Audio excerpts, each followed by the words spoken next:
ஒரு வித்தியாசமான டேஸ்ட்டில் இட்லி தோசைக்கு தொட்டுக்கிறதுக்கு புதினா சட்னி தாங்க செய்ய போகிறோம். வாங்க எப்படி செய்யலான்னு பார்க்கலாம். ஒரு கடாயில் எண்ணெய் ஊற்றிக்கோங்க. எண்ணெய் காஞ்சதும் 2 டீஸ்பூன் உளுத்தம்பருப்பு, 2 டீஸ்பூன் கடலப்பருப்பு போட்டு வதக்கிக்கோங்க. அது நல்லா ப்ரௌன் கலர் ஆனதும் காரத்துக்கு ஏற்ற மாதிரி காஞ்ச மிளகாய் போட்டுக்கோங்க. நான் 6 காஞ்ச மிளகாய் போட்டிருக்கேன். எல்லாத்தையும் நல்லா வதக்கிக்கோங்க. வதக்கியதும் பூண்டு சேர்த்துக்கோங்க. நான் 1/2 கப்பு பூண்டு சேர்த்துருக்கேன். ஒரு பெரிய துண்டு இஞ்சி சேர்த்துக்கோங்க. இந்த சட்னிக்கு டேஸ்ட் கொடுக்கறதே பூண்டும் இந்த இஞ்சி தாங்க. அதனால் கொஞ்சம் அதிகமாகவே சேர்த்துக்கோங்க. பூண்டு இஞ்சி நல்லா வதக்கியதும் 1 கப்பு வெங்காயம் சேர்த்துக்கோங்க.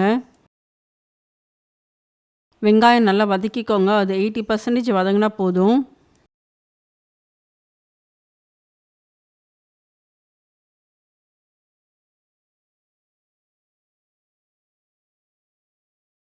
நெக்ஸ்ட்டு புதினா சேர்த்துக்கோங்க. இது 2 கட்டு புதினா.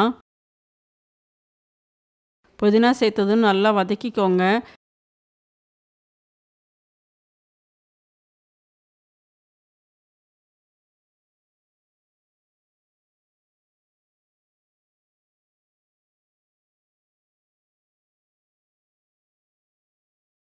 அரை கப்பு துருவிய தேங்காய் சேர்த்துக்கோங்க. இது உங்கள் ஆப்ஷன் தான். தேங்காய் சேர்த்திங்கன்னா டேஸ்ட் ரொம்ப நல்லாயிருக்கும். தேங்காய் சேர்த்ததும் ஒரு கிளறி விட்டுக்கோங்க. ரொம்பலாம் வதக்காதீங்க. நெக்ஸ்ட்டு நெல்லிக்காய் சைஸ் புளி போட்டுக்கோங்க. புளி போட்டதும் ஒரு வதக்கிக்கோங்க. இந்த மிக்சர் ரெடி ஆகிடுச்சு சட்னி அரைக்கிறதுக்கு.